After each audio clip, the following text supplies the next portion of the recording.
Kami merayakan hari kelahiran-Mu dengan penuh semangat dan sukacita yang berasal daripada Tuhan. Kami bersyukur sampai di titik ini Tuhan, tolong kami. Ibadah kami boleh berjalan dengan baik. Kami tahu bukan karena kuat dan gagah kami, tapi kami sadar karena Kau hadir di tengah-tengah kami Tuhan. Bahkan hadirat-Mu sudah memenuhi setiap kami Tuhan. Tiba waktunya Tuhan, kami akan mendengarkan firman-Mu Tuhan. Berkati hamba-Mu yang akan menyampaikan. Urapi kami yang mendengarkan, urapi hati dan telinga kami. Bahkan berkati Tuhan semua kami yang hadir pada malam hari ini Tuhan. Biarlah Tuhan firman-Mu menuntun setiap kami, firman-Mu menegur kami, firman-Mu mengingatkan kami kembali Tuhan. Betapa besarnya kasih-Mu, di mana Tuhan Kau sudah hadir. Kau turun dari surga ke bumi, memberikan hidup yang kekal setiap kepada kami, supaya setiap kami mempunyai hidup dan memiliki kehidupan yang kekal. Terima kasih Tuhan, terima kasih Bapa. Kami siap mendengarkan firman-Mu. Kami berdoa dan mengucap syukur dalam nama Yesus. Sama-sama kita katakan amin. Silakan duduk Bapak Ibu Saudara. Capek ini Bang, like lah. Nanti pulih.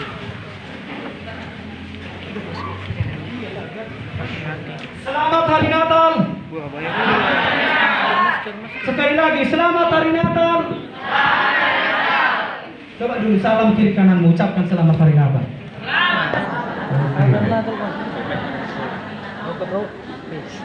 Mana tahu lupa kan? Kenapa saya lepas maskernya? Oke. Puji Tuhan ya. Kita lumayan ramai. Amin. Amin. Jadi pada malam hari ini saya akan memperkenalkan diri. Mungkin belum semua kenal saya kan? Gigi itu. Coba dulu. Mana Pak Gembala? Siapa saya turun kan? Karena ini anak-anak muda. Oke. Siapa di sini yang kenal saya? Angkat tangan. Kenal aku. Oke. 1, 2, 3, 1000. Iya, 1000 ya kan. Berarti saya cukup terkenal ya? Amin. Amin. Kan dari YouTube. Oke. Mungkin masih ada yang belum kenal. Saya memperkenalkan diri. Nama saya Pendeta Muda Rafael Naibaho. Saya kebetulan melayani di gereja Tanjung Baru. Mungkin pernah ke sana. Sebelum Bondang, sebelah kiri ada GPDI Hosana. Kira-kira 100 meter dari pasar. Disitulah saya melayani. Amin. Oke. Saya ucapkan terima kasih kepada Bapak Gembala dan juga Ibu Gembala yang sudah memberikan kesempatan kepada saya untuk memberitakan firman Tuhan pada malam hari ini. Amin. Semua ada kertas ini, tertib acara? Ada? Enggak. Ada ya? Enggak ya? Tahu malam hari ini temanya apa? Sebelum apa ya? Kecuali pemuda GPD ini. Tidak kasih tahu. Sebelum saya bilang next, jangan lanjutkan ya Bro. Oke. Ini temanya ya. Coba sama-sama dulu baca temanya saja. 1, 2, 3 ya. Untuk apa hidup? Oke. Dengarkan. Dan bahu ya Bapak Turnau kan? Oke. Teman-teman semua, kita akan memperingati hari kelahiran Tuhan Yesus ya. Oh iya, sebelum saya lanjutkan, mana ketua Natalnya tadi? Ketua panitia. Ini semua panitia. Saya bertanya, kesempatan untuk saya berkhotbah berapa lama? Hah? Nanti kalau saya khotbah sampai jam 10 gimana? Ayo. Berapa lama saya khotbah? Hah? 40 menit. Oke. Sekarang jam 8:03. Saya ingatkan nanti ya. Ingatkan saya. Berarti jam keberapa itu kira-kira? Udah jam? Karena di samping jam ini. Berarti di angka 8 juga ya?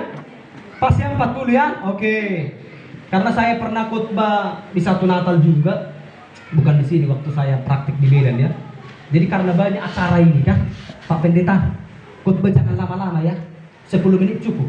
Loh, Saya bilang kan, memang nggak saya jawab, namanya saya diundang kan. Hampir saya bilang, kayak mana kalau kita baca saja, baru kita tutup dua, kita pulang. Saya bilang kan, ya karena 10 menit membaca nanti perkenalan diri sudah 10 menit kan.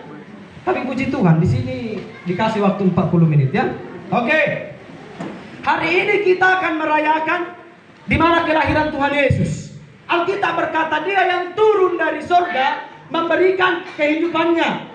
Turun ke bumi supaya semua manusia, Yohanes 3:16, tanpa membuka Alkitab. Sama-sama kita ucapkan 1, 2, 3 ya. Karena begitu besar kasih Allah akan ini, sehingga Ia mengaruniakan anaknya yang tunggal, supaya setiap orang yang percaya kepadanya tidak binasa, melainkan beroleh hidup yang kekal. Oke. Karena begitu besar, dia turun dari sorga, lalu turun ke bumi. Dia memberikan hidup kepada saudara dan saya, supaya kita memiliki kehidupan. Lalu sekarang kita sudah hidup. Lalu timbul pertanyaan. Kita sudah memiliki kehidupan ini dari Tuhan Yesus. Sekarang timbul pertanyaan, untuk apa aku hidup? Amin. Waktu saya tadi di mobil bersama kaum muda yang saya bawa, di mobil saya tanya beberapa kan, tahunya kamu untuk apa kamu hidup? Lalu dijawab, saya nggak tahu. Yang jelas saya hidup, saya bisa bernapas, saya bisa bangun pagi katanya kan, ya kan? Tetapi firman Tuhan pada malam hari ini akan menjawab. Mari sama-sama kita buka Filipi 1 ayat 21. Filipi 1 ayat 21. Sudah dapat? Yang tidak membawa Alkitab, lalu Alkitab ada di handphonenya, boleh dibuka. Tapi saya harap jangan keluar dari aplikasi Alkitab ya. Jangan lari ke Instagram, jangan lari ke Facebook, apalagi dan lain sebagainya. Filipi 1 ayat 21. Sama-sama kita baca. 1, 2, 3 ya. Karena bagiku hidup adalah Kristus dan mati adalah keuntungan. Oke. Karena bagiku hidup adalah Kristus dan mati adalah Oke. Ini kan kalau kita lihat perikop, lihat Alkitabnya. Di perikop itu ada ayat 12 sampai 26. Di situ menjelaskan bahwa Paulus menulis kitab Filipi. Lalu dia menuliskan kitab Filipi dalam penjara. Di dalam penjara. Ada beberapa kitab ditulis Paulus dalam penjara. Ada Filemon, Efesus, Kolose, dan termasuk Filipi ini. Hebat ya. Paulus dalam penjara, dia terbelenggu dalam penjara, tetapi berita Injil tidak pernah terbelenggu. Amin. Amin. Paulus dalam penjara, tetapi penjara tidak menghentikan Paulus memberitakan kebenaran tentang Tuhan. Hebat ya. Jadi saudara-saudaraku yang dikasihi oleh Tuhan, mungkin tidak penjara di dalam kantor polisi, ya kan? Tapi banyak sekarang yang memenjarakan kita, yang membuat kita terpenjara. Mungkin itu corona, membuat kita susah dan terhambat berkarya. Mungkin itu masalah keluarga, mungkin itu penjara di tengah keluarga. Tetapi lihatlah, itu jangan sampai menghentikan engkau berkarya. Amin. Jangan sampai itu menghentikan kau maju, harus tetap maju. Raih cita-citamu, gapai. Lihat Tuhan, ada yang besar di sana. Amin. Amin. Oke ya. Jadi anak-anak muda,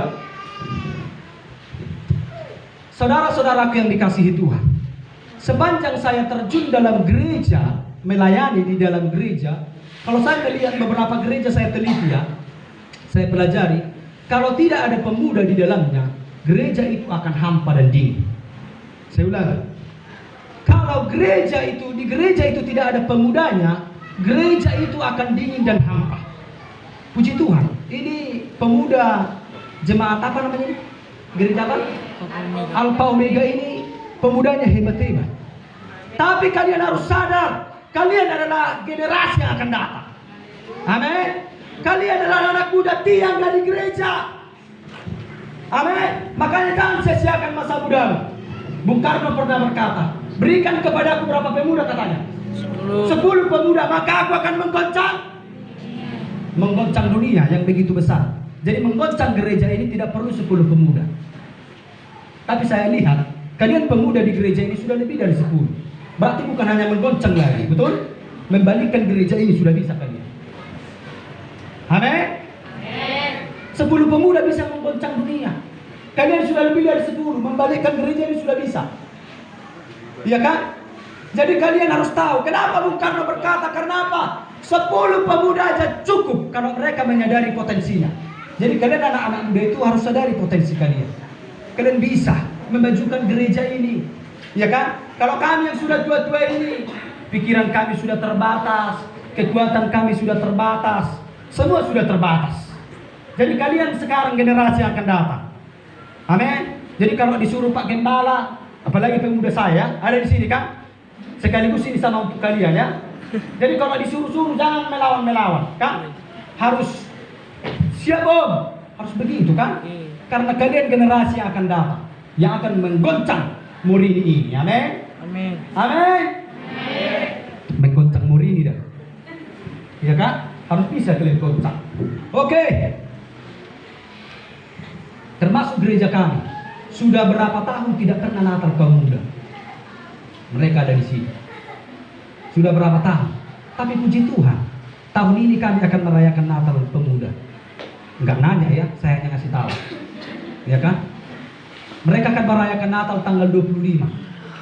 Ini juga enggak nanya, saya hanya memberitahu. Jadi kalau pemuda kami itu, kalau perempuannya cantik-cantik dan laki-lakinya juga ganteng-ganteng. Wow. Ya? Amin. Oke. Saya puji Tuhan, saya dobrak pemuda ini kan. Kalian harus keren generasi. Goncang gereja ini kalau bisa balikkan. Ya kan? Oke. Karena bagiku hidup adalah Kristus dan mati adalah keuntungan. Tema kita, untuk apa aku hidup? Wah, ini menarik. Untuk apa aku hidup? Sekarang kita sudah hidup. Dengarkan baik-baik. Kalian anak-anak muda bukan hanya sekedar hidup.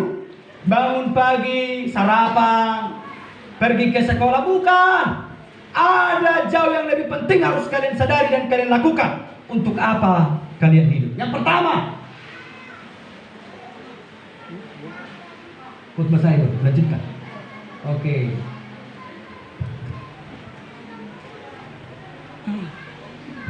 Sudah? Coba baca ayat 21. Kita naiklah 20 biar cepat. Ayat 20 sama-sama kita baca. 1, 2, 3 ya. Sebab yang sangat kurindukan dan kuharapkan ialah seperti sedia kala, demikian pun sekarang Kristus dengan nyata dimuliakan di dalam tubuhku, baik oleh hidupku maupun oleh matiku.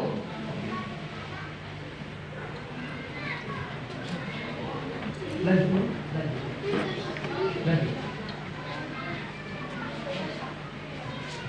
Oke, lanjut. Fire.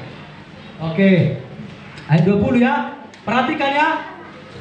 Sebab yang sangat kurindukan dan kuharapkan ialah bahwa aku dalam segala hal tidak akan beroleh malu, melainkan seperti sedia kala, demikian pun sekarang Kristus dengan nyata dimuliakan di dalam tubuhku, baik oleh hidupku maupun oleh naik ke atas. Jadi poin yang pertama, lanjut. Stop. Untuk apa aku hidup? Yang pertama baca 1, 2, 3 ya. Oke. Yang pertama, untuk apa saudara-saudara hidup? Yang pertama adalah untuk memuliakan Kristus. Salam kiri kananmu. Kamu hidup untuk memuliakan Kristus. Kamu hidup untuk memuliakan Oke ya. Life Holy Kristus. Jadi kalian hidup bukan hanya untuk menghabiskan beras. Kalian hidup bukan hanya untuk menghabiskan minyak untuk raung-raung. Tetapi yang pertama, kalian harus sadar bahwa kalian hidup untuk memuliakan Kristus. Lanjut. Kristus dengan nyata dimuliakan di dalam tubuhku. Paulus berkata, sekarang aku hidup, bukan aku lagi yang hidup, melainkan apa? Kristus yang hidup di dalam aku. Artinya apa? Di dalam tubuh yang kuhidupi ini, aku harus memuliakan Kristus. Amin. Memuliakan Kristus. Tujuan hidupmu yang pertama adalah memuliakan Kristus. Ya, jadi jangan pakai hidupmu sembrono. Jangan pakai hidupmu itu sembarangan, karena hidupmu sudah milik Kristus dan kamu sekarang hidup untuk memuliakan Kristus. Amin. Coba baca, saya percepat. Sudah lewat 15. Lanjut baru. Fokus ke sini aja. Oke. Baca Kolose 1 ayat 16. 1 2 3 ya.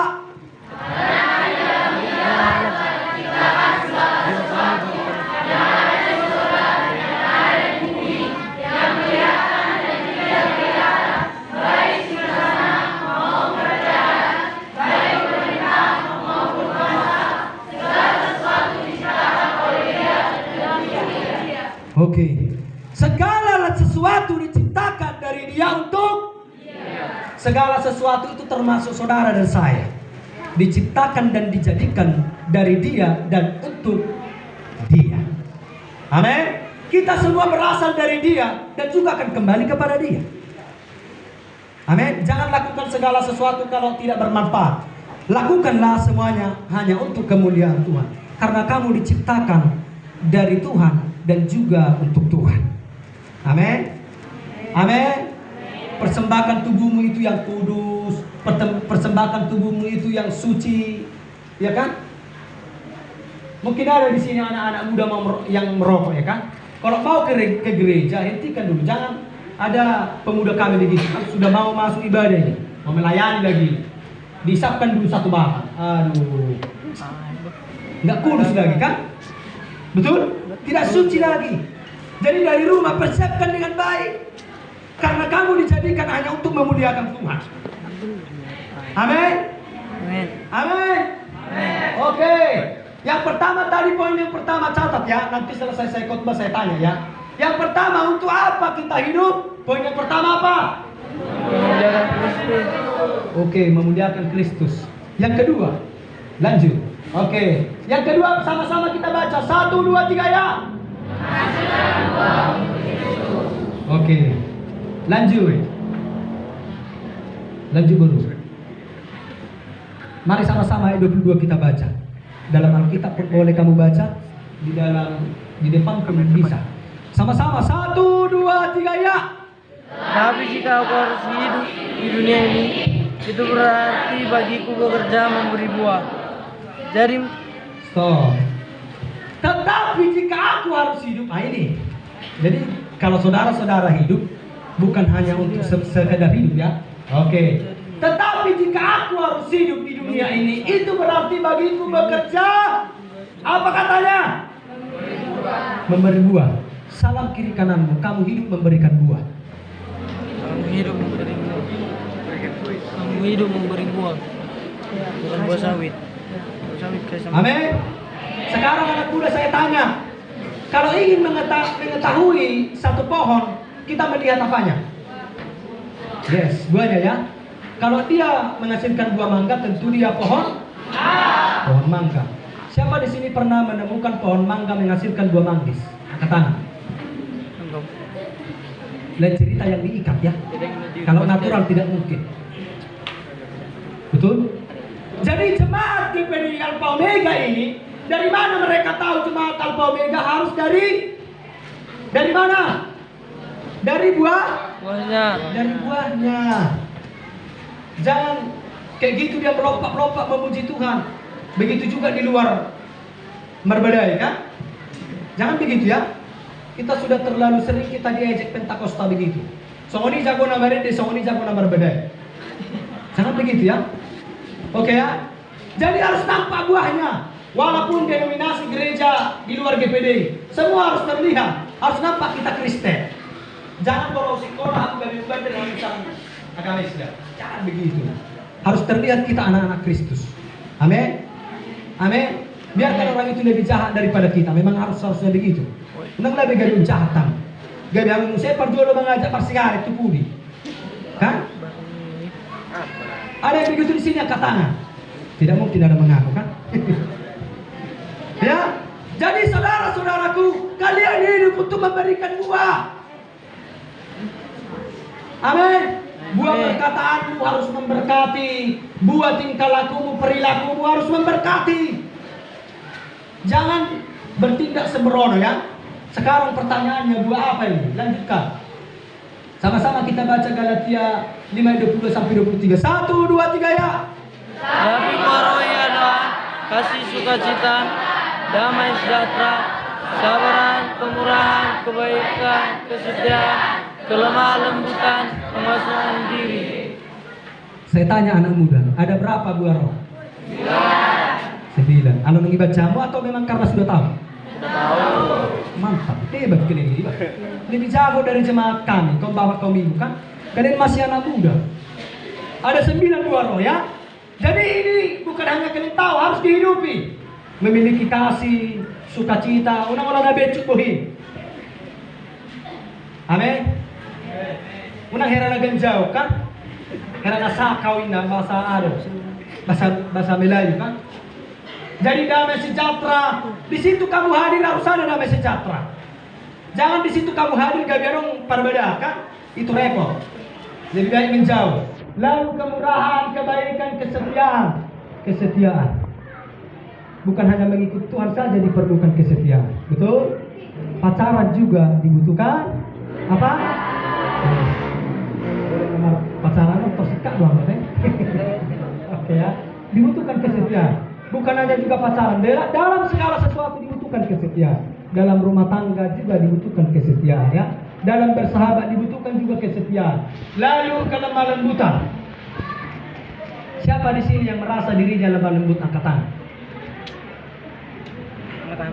Kan kita ciri khas kita Batak, suaranya kuat kan? Ya kan? Beda sama Jawa, ada di sini Jawa. Kalau pijak kakinya mas, kaki saya kena pijak. Molo kita dia mau semua nih. Matami nasi berekor katanya kan? Iya kan? Iya kan? Itulah. Tetapi coba kita ubah dulu. Apa kita kan? Perilaku kita. Firman Tuhan memerintahkan kita untuk lemah lembut. Sekalipun sudah dipijak, tiru mereka. Bahkan kalau bisa kita lemah lembut daripada mereka. Amin. Bang, kau pijak kepala aku bilang aja. Amin. Hasilkan buah ini. Karena ketika kamu menghasilkan buah yang 9 ini, kamu akan memuliakan Kristus. Amin. Yang kedua tadi apa? Untuk apa kita hidup?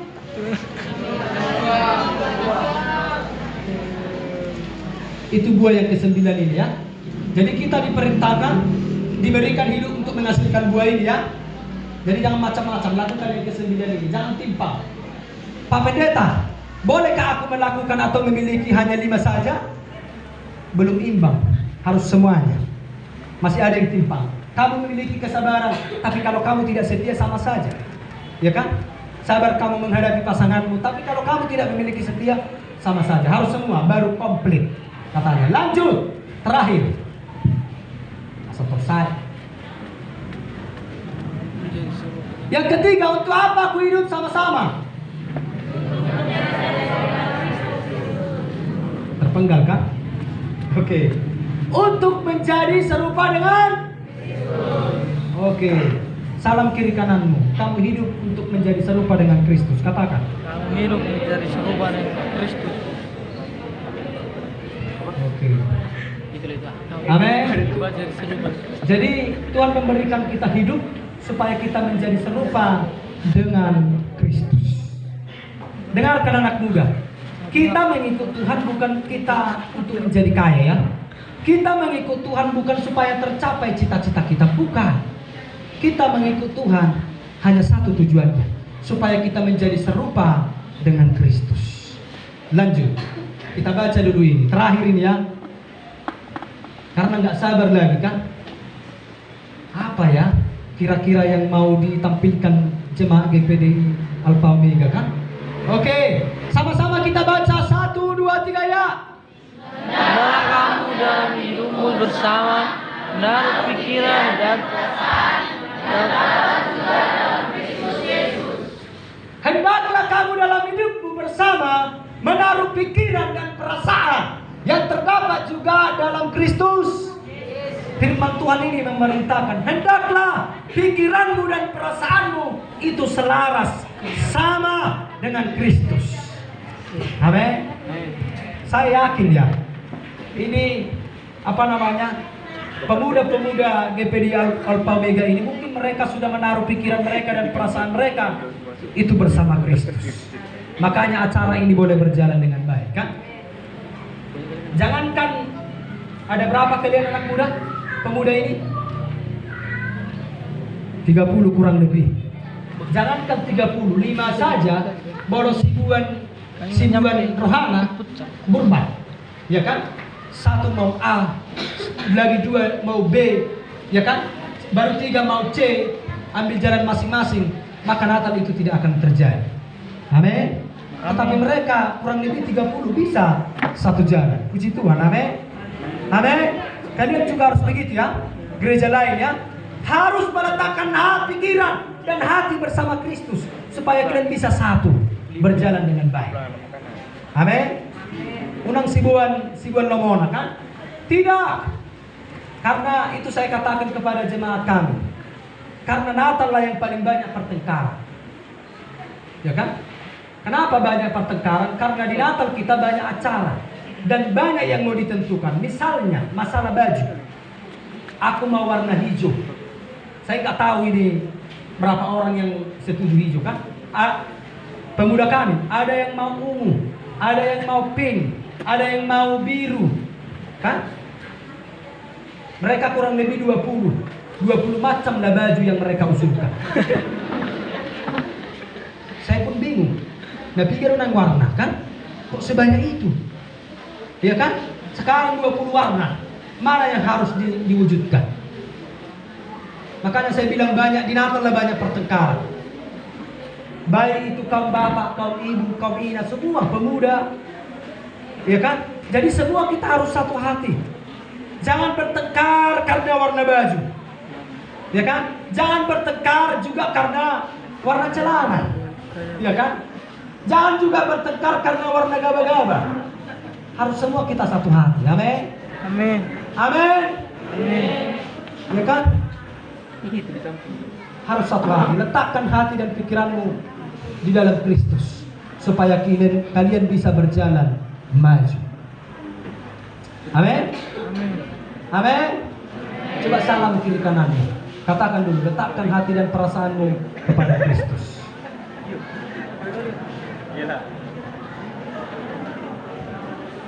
Setunggal orang menjawab dah. Dan gue udah takut di Kristus, ngawai di halet tuh. Jangan bilang terus ya. Amin. Letakkan kepada Kristus supaya kita bisa satu hati dan satu perasaan bersama Kristus. Amin. Yang pertama tadi apa? Untuk apa kita hidup? Memuliakan Kristus. Mana tadi ketua panitia Natal ini? Si Agus namanya kan? Jadi semua panitia Natal, kalau Natal ini sudah selesai, kalau ada memuji kalian, mantap bah, panitianya itu bisa mantap. Jangan langsung sombong kalian. Ya iyalah, gue gitu loh, jangan gitu ya. Kamu sedang mencuri kemuliaan Tuhan. Kamu harus katakan, kalau ada berkata begitu, kamu harus katakan. Tidak, semuanya itu karena Kristus. Amin. Jangan curi kemuliaan Tuhan, harus kembalikan kepada Dia. Karena memang hanya Dialah yang layak untuk dimuliakan. Amin. Dirimu itu tidak pantas dimuliakan. Ya kan? Amin. Nanti kalau kita curi kemuliaan itu seharusnya untuk Tuhan lalu kita ambil, kita akan bisa dicampakkan kapan saja. Amin. Yang pertama tadi kita hidup untuk apa? Memuliakan Kristus. Yang kedua, untuk memberikan buah. Apa? Yang kedua apa tadi? Menghasilkan buah. Oke, menghasilkan buah. Yang ketiga, menjadi serupa dengan Kristus. Ada 3 poin ya. Lakukan itu, karena untuk itulah kamu hidup. Amin. Soli Deo Gloria, biarlah kemuliaan hanya bagi Tuhan. Kita tundukkan kepala kita. Kita bersatu di dalam doa.